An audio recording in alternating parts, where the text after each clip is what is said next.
Hello, all. My name is Liz Wright, and I am a professor of psychology at Northwest Vista College in San Antonio, Texas.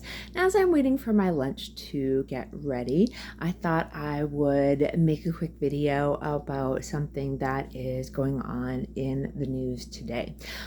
So historically, there's been a couple of different things or a couple of different food items where scientists, nutritionists have gone back and forth in terms of like good for you, not good for you, should we, shouldn't we, moderation, it's not okay.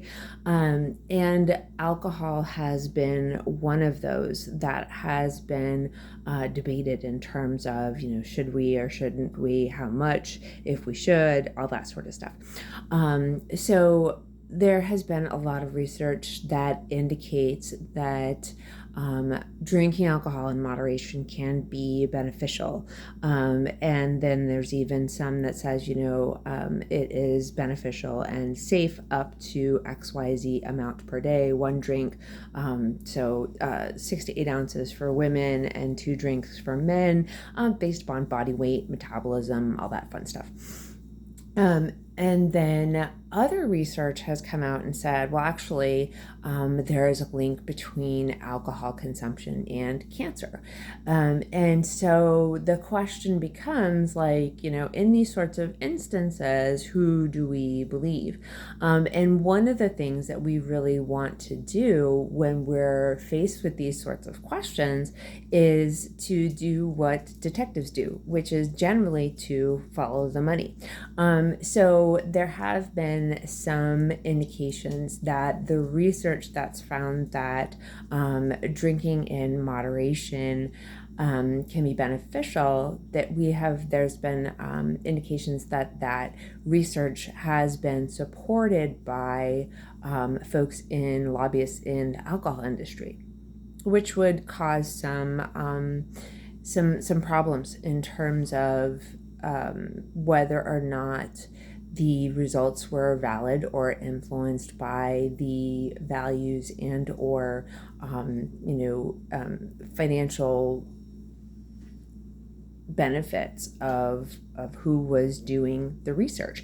And so one of the things that as a researcher, as a consumer of science, we really need to look at is when we're looking at a published study, there is generally a section that talks about whether or not the study was funded, who it was funded by. And so we want to look at that section to see, is it possible that the results might have been influenced, or the published results might have been influenced by someone who funded it.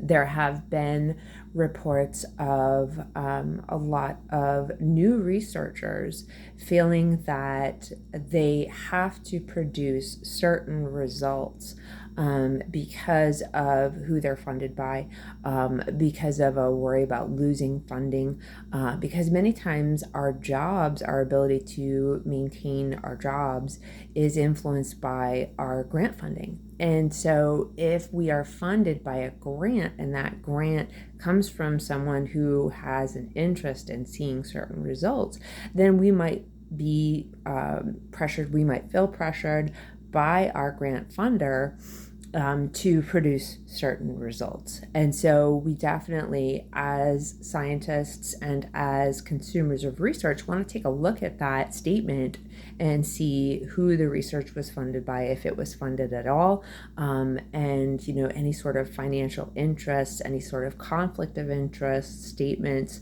that might have impacted which results are actually being presented to the public. So in this instance, I would personally say that we can't predict yay or nay in terms of alcohol. And since choosing to drink alcohol is going to be a choice, there's no, you have to drink it, then my suggestion would be to avoid it. But then again, there's a lot of social implications for that.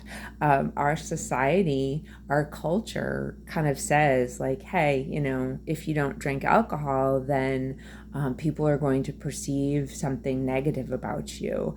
So people who don't drink alcohol are what we call in the United States teetotalers. These are people who don't drink alcohol whatsoever.